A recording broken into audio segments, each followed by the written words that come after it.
ঈদ উল ফিতরের রাতেও দিনের কোনো আমল আছে কিনা? ঈদ উল ফিতর এর সুন্নাহ আছে অনেকগুলো। কি কি সুন্নাহ আছে ঈদ উল ফিতরের? ঈদের চাঁদ উঠার পর থেকে প্রথম আমল হলো ফিতরা দেওয়া। পরিবারের সবার তরফ থেকে গরিব অভাবী লোকদের কাছে, আপনার পরিবারে 5 জন হলে 5 জনের পক্ষ থেকে ফিতরা আপনি খাবার পৌঁছে দিবেন গরিবের বাসায়। এটা হলো প্রথম আমল। দ্বিতীয় হলো ঈদের চাঁদ দেখা গেছে, তাকবীর শুরু করবেন, আল্লাহু আকবার, আল্লাহু আকবার, লা ইলাহা ইল্লাল্লাহ, আল্লাহু আকবার, আল্লাহু আকবার ওয়ালিল্লাহিল হামদ। বেশি বেশি করে পড়তে থাকবেন। এটা পুরুষ হোক নারী হোক সবাই, পুরুষ একটু জোরে জোরে, মহিলা একটু আস্তে আস্তে। অবশ্য ওইটা ঈদগাহে আসার সময় জোরে জোরে পড়বেন, একইদে জোরে একইদে আস্তে, কিন্তু এমনি স্বাভাবিক অবস্থায় সাধারণ গতিতে পড়বেন, নারী পুরুষ সবাই যার যার মতো করে তাকবীর। এবং বিশেষ করে এই তাকবীর এটা জিলহজের প্রথম দশকে পুরো দশক ধরেই পড়তে হয়।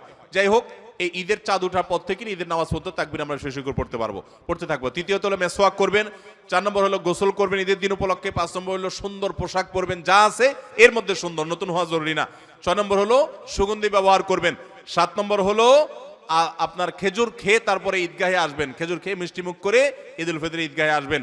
এরপরে সুন্নাত হলো যে রাস্তায় ঈদগাহে যাবেন আরেক রাস্তায় ঈদগাহ থেকে ফেরত যাবেন। এগুলো হলো ঈদের সুন্নাহ।